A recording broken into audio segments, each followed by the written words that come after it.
Good afternoon everyone. मैं पूजा आप सभी का स्वागत करती हूँ सिलेक्शन अड्डा में। तो कैसे हैं आप सभी लोग? उम्मीद है कि आप सभी एकदम बढ़िया होंगे। आज की क्लास हमारी होने वाली है यूजीसी नेट के लिए हिंदी साहित्य की हमारी क्लासेस चलती हैं, जिनमें से आज आप लोग पढ़ने वाले हैं जो आपके सिलेबस की थर्ड यूनिट है। थर्ड यूनिट है आप लोगों की काव्य शास्त्र वाली। अब जब आप काव्य शास्त्र वाली जो आपकी थर्ड यूनिट है, इसमें से आप लोग क्या क्या पढ़ते हैं? इसमें से एक तरफ जो है आप लोग, मैंने बताया था कि भारतीय काव्य शास्त्र पढ़ते हैं और एक तरफ जो है आप लोग पाश्चात्य काव्य शास्त्र पढ़ते हैं। तो अभी जो हमारी क्लासेस होने वाली हैं, अभी जो हमारी क्लासेस हो रही हैं, 3 क्लासेस ऑलरेडी हो चुकी हैं भारतीय काव्य शास्त्र में। आज जो है चौथी क्लास है और चौथी क्लास है जिसमें से आज हम पढ़ने वाले हैं ध्वनि संप्रदाय। भारतीय काव्य शास्त्र की ये जो है हमारी लास्ट क्लास है। इसके बाद जो आप लोगों का पाश्चात्य काव्य शास्त्र है, पाश्चात्य काव्य शास्त्र आप लोगों को पढ़ाया जाएगा। ठीक है, तो आज की क्लास में हमें क्या देखना है? ध्वनि संप्रदाय।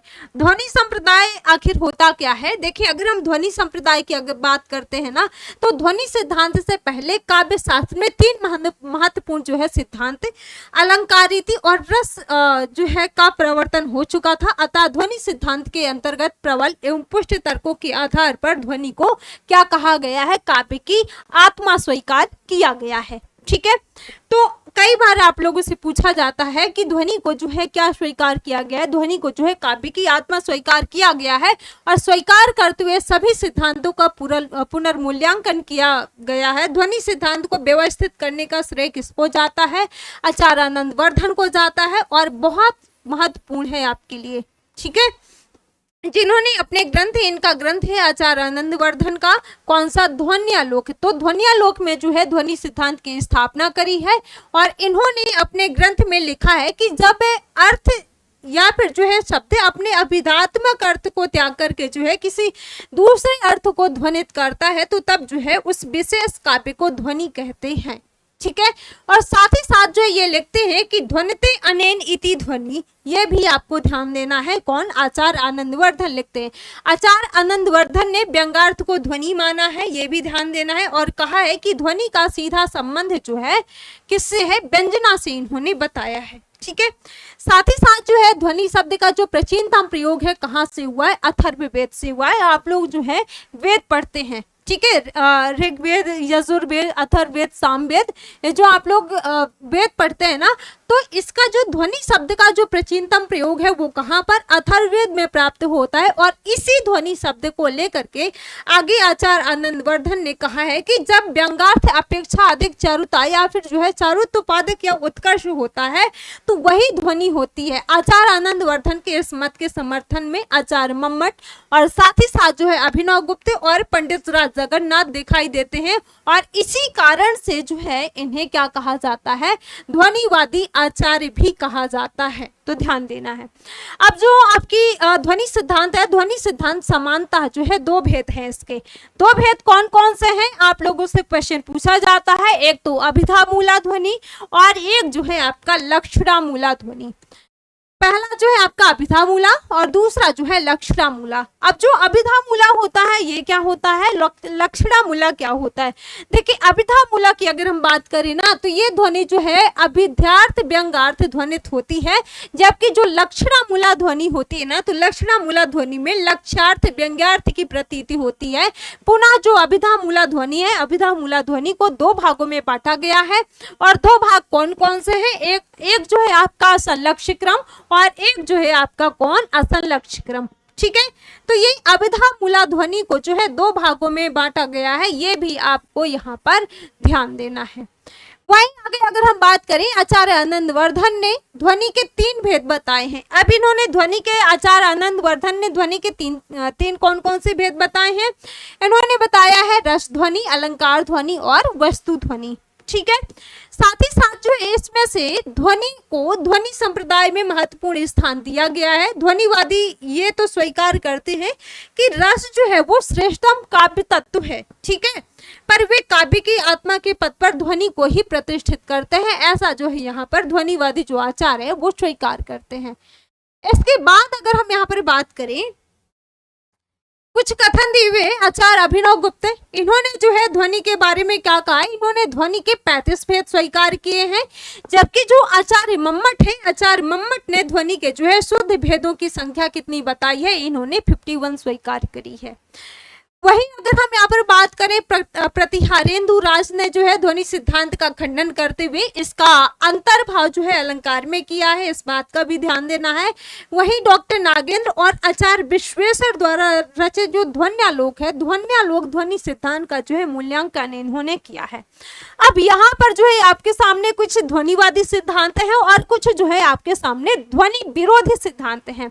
ध्वनिवादी सिद्धांतों में से जो ध्वनिवादी जो आचार्य हैं, इनमें से कौन कौन से हैं, आचार्य आनंदवर्धन है, आचार्य मम्मट है और आचार्य जो है पंडित राज जगन्नाथ है और अभिनव गुप्त है। तो ये ध्वनिवादी आचार्य हैं और आपको ध्यान देना है क्योंकि कई बार आप लोगों से पूछा जाता है। ठीक है, आगे हम बात करें ध्वनि विरोधी आचार्य इनमें से कौन कौन से हैं। तो ध्वनि विरोधी आचार्यों में से कौन कौन है, आचार्य भट्टनायक है, आचार्य कुंतक है, तीसरा है महिम भट्ट है और चौथा है प्रतिहारेंदु राज है, पांचवा है मुकुल भट्ट है और छठवां है धनंजय धनिक है। तो ये जो है कौन है, ध्वनिवादी जो है ध्वनि विरोधी आचार्य है। ठीक है, इसके बाद जो है अगला है आपका रस संप्रदाय। ये क्या होता है, रस संप्रदाय, अभी तक आप लोग जो है रसों के बारे में सुनते चले आ रहे हैं कि रस क्या होता है। कई बार आप लोग से एग्जाम में पूछ लिया जाता है कि रस संप्रदाय के जो प्रवर्तक हैं कौन माने जाते हैं, रसों की संख्या कितनी मानी जाती है, ऐसे आप लोगों से क्वेश्चन पूछे जाते हैं।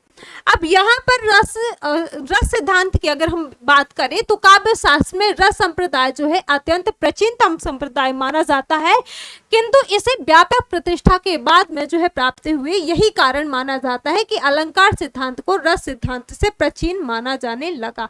ठीक है, इसके बाद जो है इस रस सिद्धांत के जो मूल प्रवर्तक है वो किसको माना जाता है, आचार्य भरत मुनि को माना जाता है। और आचार्य भरत मुनि से आप लोगों से क्वेश्चन पूछा जाता है कि आचार्य भरत मुनि ने रसों की संख्या कितनी मानी है या फिर जो है रस सिद्धांत के प्रवर्तक कौन है, ऐसे आप लोगों से क्वेश्चन पूछे जाते हैं। तो रस सिद्धांत के जो प्रवर्तक है वो आचार्य भरत मुनि है। यहाँ पर जो है आप लोगों को इसको मैं हाईलाइट कर देती हूँ, जरूर ध्यान देना है। और इन्होंने रसों की संख्या कितनी बताई है, इन्होंने रसों की संख्या 8 मानी है। 8 रस इसमें से कौन कौन से हैं वो मैं आप लोगों को बताऊंगी। जो 9वां रस है, 9वां रस शांत रस है, तो शांत रस को इन्होंने स्वीकार नहीं किया है। अलग अलग आचार्यों के साथ जो है रसों की संख्या पूछी जाती है, तो इस बात का आपको ध्यान देना है। इनका ग्रंथ है आचार्य भरत मुनि का, इन्होंने अपने ग्रंथ नाट्य शास्त्र में रस सूत्र को जो है प्रस्तुत किया है, विभिन्न आयोगों का जो है इन्होंने विवेचन किया है। और इनका रस सूत्र कौन सा है, विभावानुभाव व्यभिचारी संयोग दृश्य निष्पत्ति। मतलब इन्होंने कहा है कि रस की निष्पत्ति जो है किससे हुई है, विभाव अनुभाव व्यभिचारी भाव के संयोग से जो है रस की निष्पत्ति हुई है। विभाव अनुभाव व्यभिचारी भाव के संयोग से रस की निष्पत्ति यानी कि रस की उत्पत्ति होती है। ऐसा किसने कहा है, ऐसा जो है आचार्य भरत मुनि ने कहा है। ठीक है, अब आगे आप लोग पढ़ेंगे कि रस के कितने अवयव हैं। तो रस के 4 अवयव हैं। 4 अवयव कौन कौन से हैं, विभाव अनुभाव संचारी भाव। यही जो है आपके विभाव अनुभाव व्यभिचारी भाव के संयोग से जो रस की निष्पत्ति इन्होंने मानी है, यही जो है आपके 4 अवयव हैं। ठीक है, इसके बाद जो है रस आपका होता क्या है, पाठक या श्रोता के हृदय में स्थिति स्थायी भाव ही जो है विभावादि से संयुक्त होकर के रस रूप में बदल जाता है।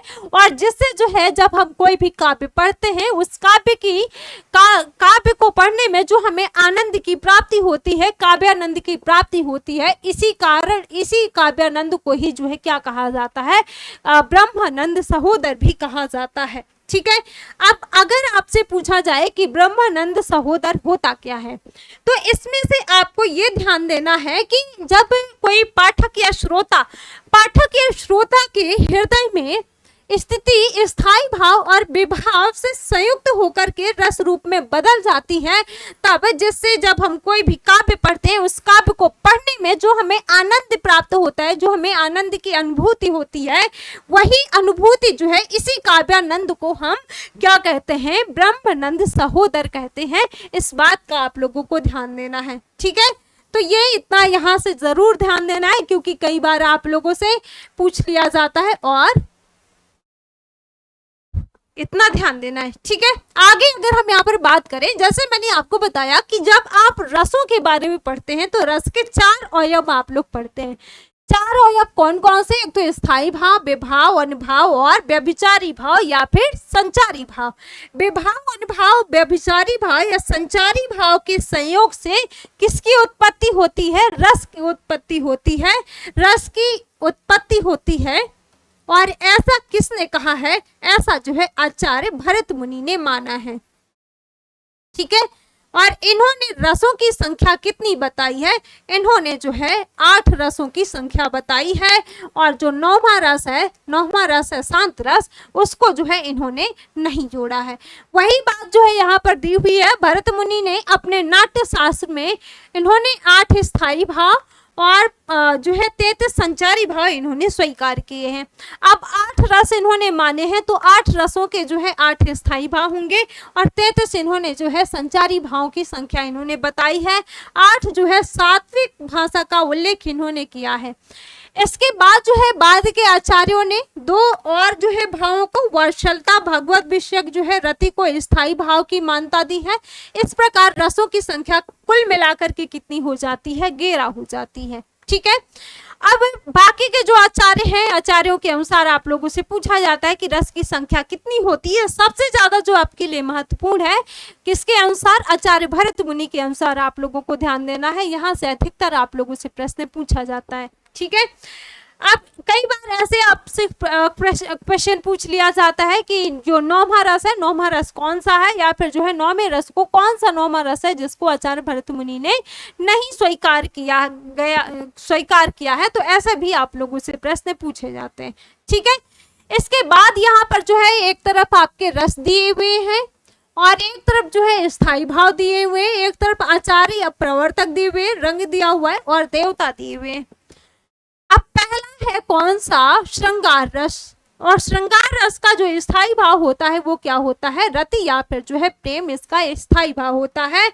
और इसके जो प्रवर्तक हैं वो कौन है? आचार्य भरत मुनि हैं। श्रृंगार रस के जो प्रवर्तक हैं आचार्य भरत मुनि हैं।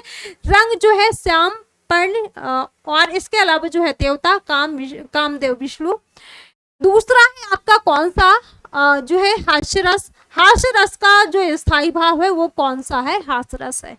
ठीक है, अब ये इनमें से कुछ ऐसे रस हैं जिनको आप लोगों ने ऑलरेडी पढ़ा होगा, लेकिन जो इनके स्थायी भाव हैं इनसे तो आप सभी जो है परिचित होंगे, लेकिन कहीं ना कहीं आप लोग जो है 10th 12th में भी जो है ये कुछ रसों के बारे में आप लोगों ने पढ़ा होगा। तो देखिए, जो आपका श्रृंगार रस होता है, श्रृंगार रस का जो स्थायी भाव होता है वो क्या होता है? रति या फिर जो है प्रेम।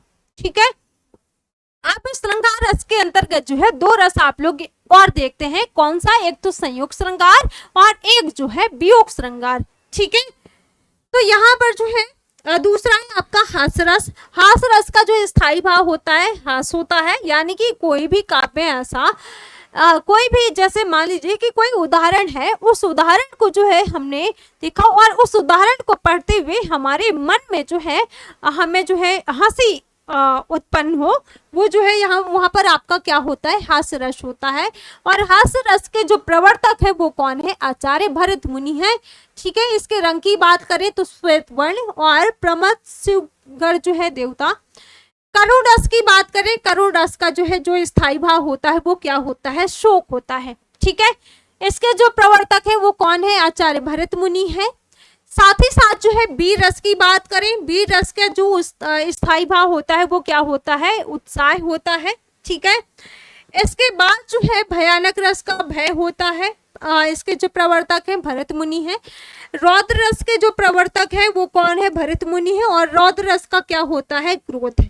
ठीक है, विभत्स रस की बात करें, विभत्स रस का होता है जुगुप्सा, और इसके जो प्रवर्तक है वो कौन है? आचार्य भरत मुनि है। ठीक है, इसके बाद अगर हम यहाँ पर बात करें अद्भुत रस, अद्भुत रस का जो स्थायी भाव होता है वो क्या होता है? विस्मय होता है। और अद्भुत रस के जो प्रवर्तक हैं वो कौन है? भरत मुनि है। ठीक है, तो इन्होंने रसों की संख्या कितनी बताई है? आचार्य भरत मुनि के अनुसार रसों की संख्या इन्होंने 8 बताई है। तो ये जितने भी ऊपर आपने रस देखे, ठीक है, जितने भी आपने ये रस देखे तो ये सभी के जो प्रवर्तक है वो कौन है, आचार्य भरत मुनि है। लेकिन इसके बाद के जो आपके रस है, नौवां रस है आपका शांत रस। शांत रस का जो स्थायी भाव होता है वो निर्वेद होता है। और नौवां रस जो शांत रस है, तो शांत रस के जो प्रवर्तक है वो कौन है, उद्भट है। इन्होंने नौवां रस जो है किसको, शांत रस को बताया है। 10वां रस है वात्सल्य रस, और इसका जो स्थायी भाव होता है वत्सलता होता है, और इसके जो प्रवर्तक है कौन है, आचार्य विश्वनाथ है। 11वां जो रस है भक्ति रस को इन्होंने बताया है, और भगवत विषयक जो है रति इसका स्थायी भाव होता है, और इसके जो प्रवर्तक है रूप गोस्वामी। रूप गोस्वामी ने जो रसों की संख्या है वो कितनी इन्होंने बताई है, 11 बताई है। ठीक है, तो ये रसों के बारे में और इनका जो स्थायी भाव है ये आपको ध्यान देना है।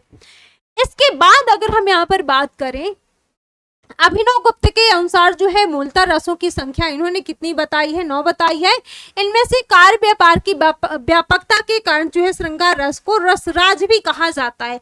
अब कई बार जो है आप लोगों से प्रश्न पूछा जाता है, रसराज जो है यूजीसी नेट में तो आप लोगों से जो है कभी कभार पूछा जा सकता है, लेकिन अलग अलग जो आपके एग्जाम होते हैं ना, जो आपके कॉम्पिटिटिव एग्जाम होते हैं, वहां पर हिंदी व्याकरण के अंतर्गत भी जो है आपसे ये क्वेश्चन पूछा जाता है।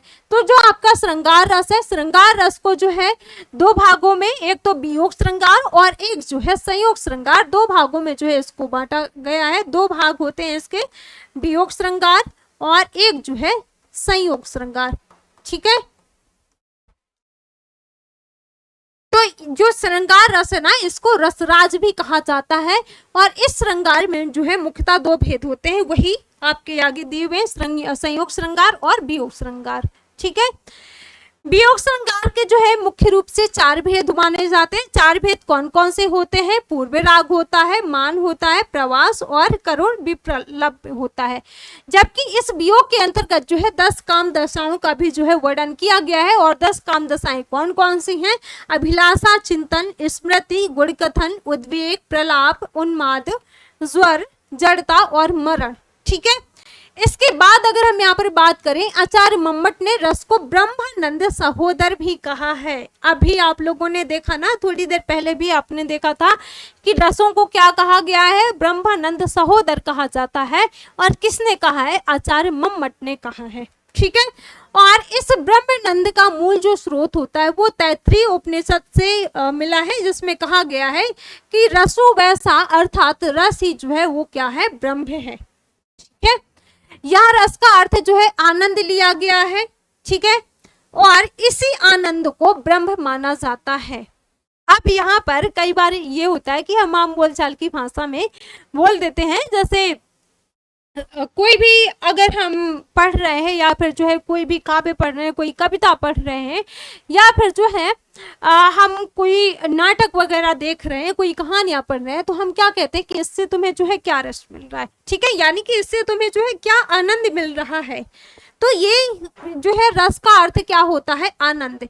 ठीक है, और इसी आनंद को क्या कहा गया है, ब्रह्म माना गया है। आचार्य रामचंद्र शुक्ल जो है ये यहाँ से महत्वपूर्ण है आपके लिए, तो हिंदी के प्रमुख रसवादी आचार्य माने जाते हैं। उन्होंने संस्कृत के रसवादी आचार्यों की भांति जो है रस को अलौकिक न मान करके इन्होंने क्या माना है, लौकिक माना है। और उसकी व्याख्या करते हुए कहते हैं, क्या कहते हैं कि रस की स्थिति हृदय की मुक्त अवस्था है। आचार्य विश्वनाथ ने भी जो है रस की अनेक विशेषताएं इन्होंने बताई हैं।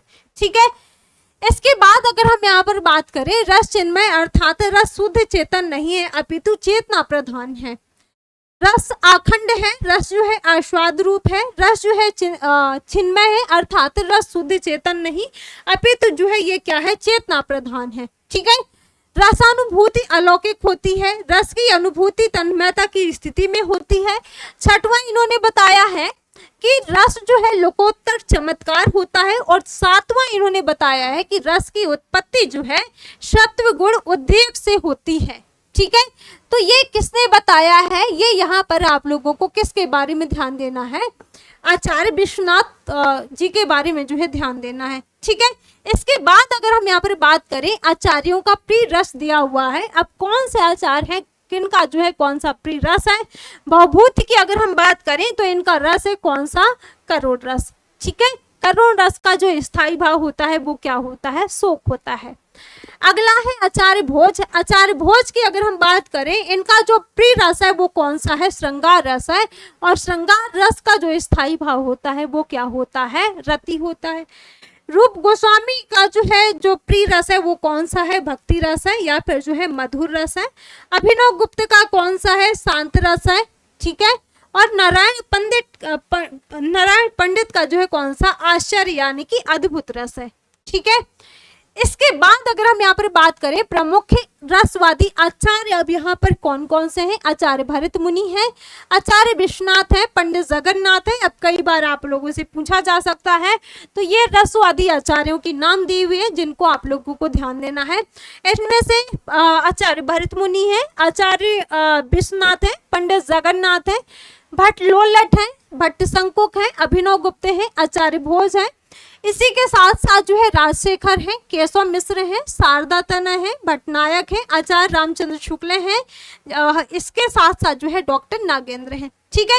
अब ये जो आचार्य है ना, इन आचार्यों के द्वारा काव्य में रस की महत्वपूर्ण व्याख्या करी गई है, और इन रसवादी आचार्यों ने रस को ही जो है काव्य का प्राण तत्व अथवा जो है काव्य की इन्होंने क्या माना है, काव्य की आत्मा कहा गया है, ठीक है। इस बात का भी यहाँ पर आपको ध्यान देना है। इसके बाद जो है रसहीन काव्य निर्जीव हो जाता है, होता है, ऐसा जो है कहा जाता है। जैसे प्राण के अभाव में शरीर जो है व्यर्थ होता है, उसी प्रकार जो है रस के अभाव में कोई भी रचना है, कोई भी जो है काव्य तत्व है, कोई भी रचना जो है, कोई भी काव्य है, वो काव्य तत्व से रहित हो जाती है, और ये रस ही जो है कविता को क्या बनाते हैं, प्राणवान बनाते हैं, ठीक है। इसके बाद जो है ये काव्य का अंतरंग या फिर जो है बहिरंग तत्व नहीं, यही कारण है कि ये जो है अलंकार आदि की भांति काव्य की शोभा नहीं बढ़ाता है, बल्कि जो रस होते हैं वो शोभा उत्पन्न करते हैं, ठीक है। वहीं आचार्य भरत मुनि ने जो है रस सूत्र के आधार को लेकर के रस की उत्पत्ति यानी कि रस की जो है निष्पत्ति के संबंध में इन्होंने 4 व्याख्याकारों ने जो है अपना अपना मत प्रस्तुत किया है। क्या इन्होंने मत प्रस्तुत किया है? अगर हम इसकी बात करें तो रस के जो व्याख्याकार हैं, पहले है यहाँ पर आचार्य भट्ट लोल्लट का उत्पत्तिवाद। इन्होंने क्या कहा है, इन्होंने कहा है आचार्य भट्ट लोल्लट के अनुसार जो रस की उत्पत्ति होती है, उत्पत्ति के लिए जो है कारणकार सहकारी कारण यानी कि उपकरण से जो है उत्पत्ति संभव है। स्थायी भाव परिपक्वता को पाकर के जो है रस कहलाता है। रस जो है अनुकार्य में होता है, अर्थात रस जो है रस मूल पात्रों राम सीता दुष्यंत इत्यादि में जो है रहता है, ठीक है। साथ ही साथ जो है इन्होंने कहा है, लेकिन दर्शक अभिनेता पर इसका आरोप कर लेता है, अतः जो अभिनेता होता है, अभिनेता में भी जो है गौण रूप में रस रहता है। दर्शक या जो सहृदय जो है उस अभिनेता माध्यम से ही जो है रस को प्राप्त किया होगा। इस सिद्धांत को जो है क्या कहा जाता है, आरोपवाद या फिर जो है आरोपवाद या उत्पत्ति भी इसको कहा जाता है, ठीक है। दूसरा है आपका आचार्य भट्ट लोल्लट संयोग। इसकी अगर हम बात करें तो उत्पादक संबंध, और दूसरा है आपका निष्पत्ति यानी कि उत्पत्ति, ठीक है। भट्ट लोल्लट के सिद्धांत का खंडन जो है भट्ट शंकुक ने किया है। अब यहाँ पर भट्ट शंकुक का जो है अनुमितिवाद, इसमें इन्होंने जो है क्या कहा गया है, इसके अनुसार साहित्य या फिर सामाजिक नेत्री या अभिनेता पर राम आदि पात्रों का आरोप नहीं करता, बल्कि अनुमान कर लेता है, और तभी जो है सामाजिक को अपनी भावना द्वारा जो है रसानुभूति की प्राप्ति होती है, ऐसा जो है यहाँ पर बताया गया है। और ये अनुमान जो है न्याय शास्त्र के अनुसार 4 प्रकार का होता है। 4 प्रकार के कौन कौन से होते हैं? एक तो राम को राम समझना, इसके बाद जो है राम है अथवा नहीं, राम को कुछ अन्य समझना, राम जैसा है, ठीक है। तो सादृश्य प्रति, मिथ्या प्रतीति और संशयात्मक प्रतीति। इसके बाद अगर हम यहाँ पर बात करें, ये अनुमान उसी प्रकार है जिस प्रकार चित्र तुरंगे न्याय से चित्र पर जो है अंकित भागता हुआ घोड़ा न भागते हुए भी जो है भागता हुआ प्रतीत होता है, ठीक वैसा ही जो है इसी आधार पर सामाजिक अभिनेता पर क्या किया जाता है, वास्तविक पात्र की प्रतीति कर लेता है।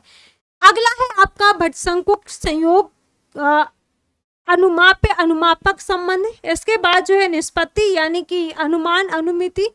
इस सिद्धांत पर जो भट्टनायक है, इन्होंने अनेक आक्षेप भी किए हैं, इस बात का भी आपको ध्यान देना है। इसके बाद अगर हम यहाँ पर बात करें, तीसरा है आपका भट्टनायक का भुक्तिवाद। भट्टनायक के भुक्तिवाद की अगर हम यहाँ पर बात करें, आचार्य भट्टनायक के अनुसार जो है रस की ना तो उत्पत्ति होती है और ना ही जो है रस की क्या होती है, अनुमिति होती है, बल्कि रस की मुक्ति होती है। और रस जो है निष्पत्ति में भट्टनायक का सबसे बड़ा योगदान क्या होता है, साधारणीकरण का सिद्धांत होता है। और आचार्य भट्टनायक के अनुसार जो है शब्द रूपी काव्य के तीन व्यापार होते हैं। कौन कौन से? एक तो अभिधा व्यापार, दूसरा जो है भावगत विचार और तीसरा जो है भोजगत व्यापार। ठीक है।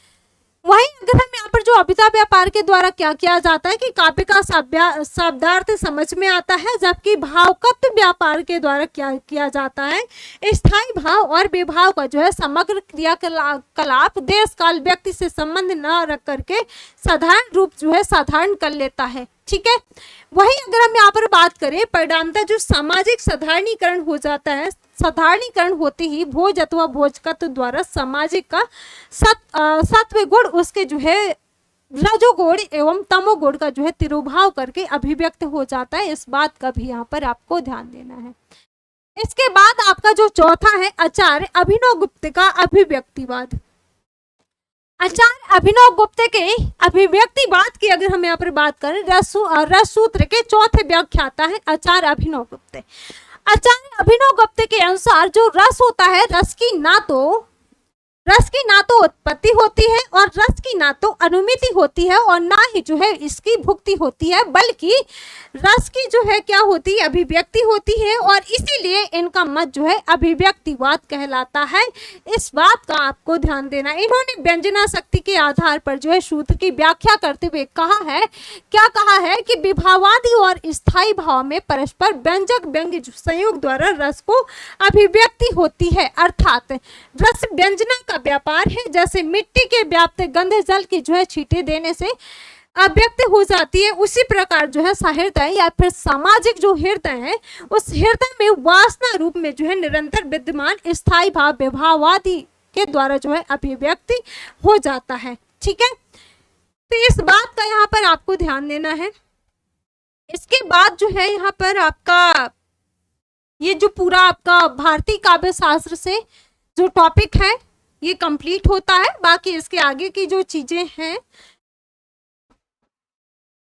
कल की क्लास में हम लोग पढ़ेंगे। जो पाश्चात्य काव्य शास्त्र है, पाश्चात्य काव्य शास्त्र के बारे में जो है कल से हम स्टार्ट करेंगे। ठीक है।